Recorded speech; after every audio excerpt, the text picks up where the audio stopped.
I'm going to do Public for 400. One of the trailers for Hereditary was accidentally shown at the beginning of a PG-rated family-friendly film in Inaloo, Western Australia. It caused a small panic in the theater, with parents fleeing the cinema with their kids.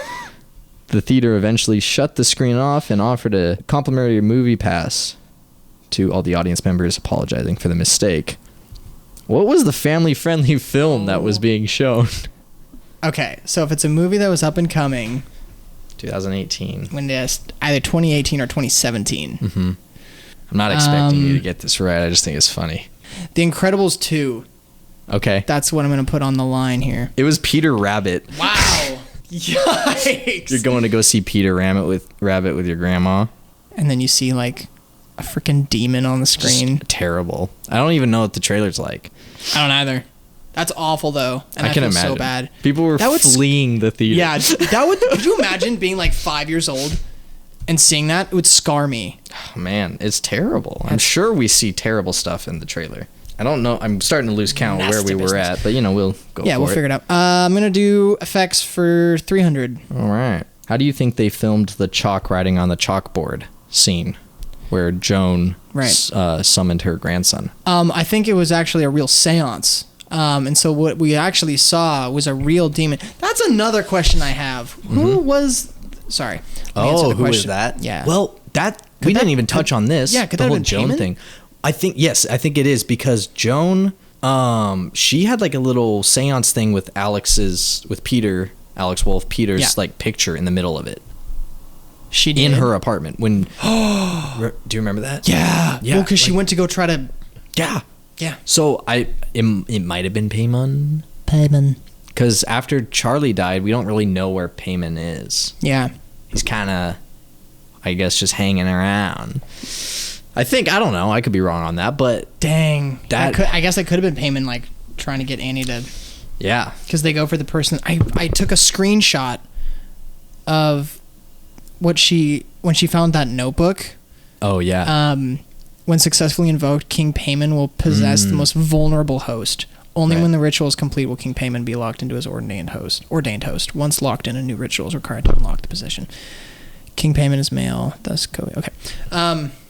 So he wasn't locked in when he was within the other people. Right. I guess. Maybe Charlie. Maybe. I don't know.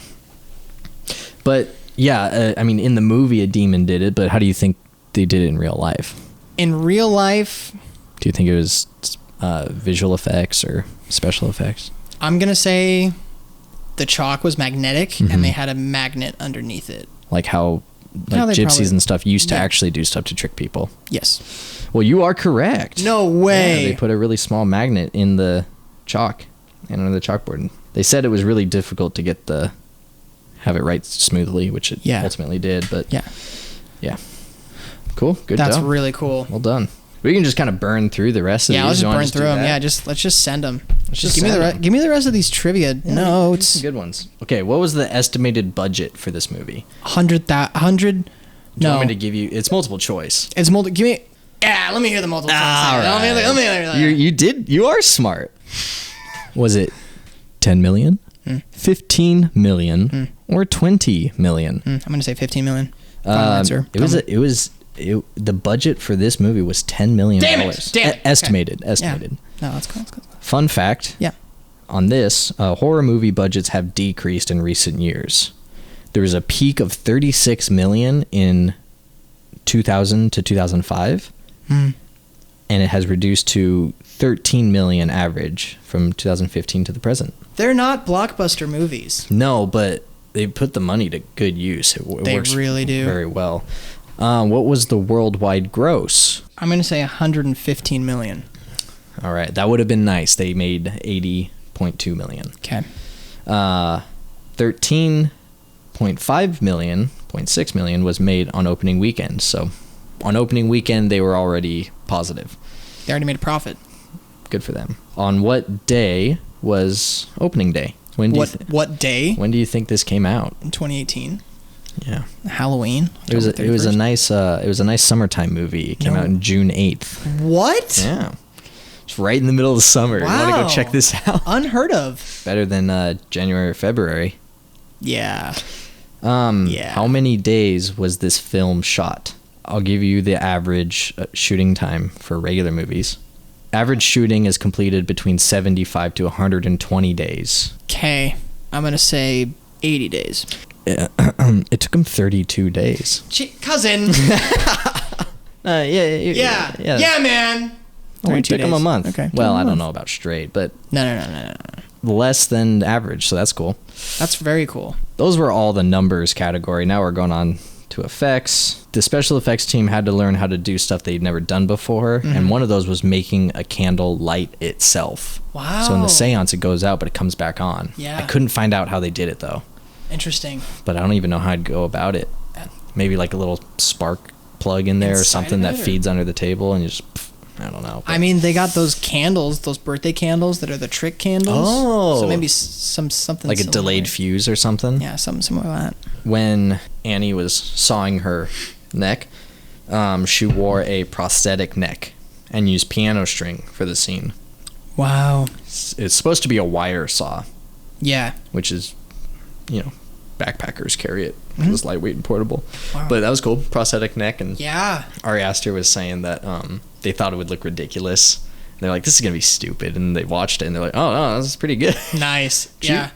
It was hard for me to watch that part. That's a tough one. So I was kind of like, she doesn't No, yeah. And then she just goes she faster starts going, and it's really fast. It's awful. It's really, really bad. Like, that's the main character throughout the whole movie, and then it's done. Gonzo. Nothing. It's tough. It just shifts, and you're like, oh, okay, well, she's gone. She's done now. Ari Aster wrote detailed biographies and backstories for all the characters before writing the screenplay. So he got the basics down for all the characters and their motives and behaviors and everything before writing. So when he wrote it, he had it all lined up. I thought that was pretty cool. Very cool. This one's funny. According to Ari Aster, what genre does this movie fit into? Horror? Family drama. Are you serious? It's kind of a joke. Yeah. He said that at one point and it kind of stuck. He does consider it to be a horror movie, but yeah, at one time he explained it as a family drama, and that's so by omitting saying horror, people were thinking it was like a statement, but yeah. No. It's funny to tell people that it's a family drama because essentially it is. It really is. But so is Star Wars. Yes. That one family. One family. Fuck them. Wow. Ari Aster has a cameo in the movie. What? I love when directors do that. I'm going to guess it was... Oh, was he the guy that calls about the art? Yes. No way. Yes. Yes. Nice. He left the voicemail? Yeah, leaving the voicemail. Yeah, that's him. That's him. Nice. Very cool. I didn't know that was him, and then... I read the trivia, but I listened to a podcast with Ari Aster, and I recognized the voice, and I was like, that's totally him. That's really cool. Nice. Awesome. Hereditary's advertising campaign has been credited for keeping Charlie's death a secret from viewers. So, like, in trailers and stuff, we saw Millie Shapiro throughout the trailer, and we think she's alive for, like, most of the movie, and it kind of revolves around, like, a demon child. I thought that's what it was going to be. So did I. She was only alive for a quarter of the film. Wow. What classic movie is this similar to? What classic horror movie that you have seen? Conjuring? Psycho. Yeah, Janet Leigh. Oh, that's a good point. She dies early on, so it's kind of a similar it is. thing, but it's a cool tactic because I totally thought the same thing. Yeah. And then when she was... It was a shock, for sure. I remember pausing it because I had to pee. Yeah. And looking at the runtime. Oh, yeah. It's like 30 minutes? It's only been 40 minutes or something. I was like, what? Yeah, the movie crawls. It really does. And then you're like, oh, man, we got like another, hour and a half of this? Yeah. Or so. Yeah. Where was primary filming located? Texas. Salt Lake City, Utah. Oh, okay. We're in Seattle, by the way. We are in Seattle. I guess we should have talked about that when we introduced ourselves. We just want to leave little breadcrumbs here and there. Yeah, exactly. We don't want to give the whole pie away. I like that. Was pretty cool. Got to keep them listening. I think that's it. That's it. That's all I have. That's all she wrote For Hereditary.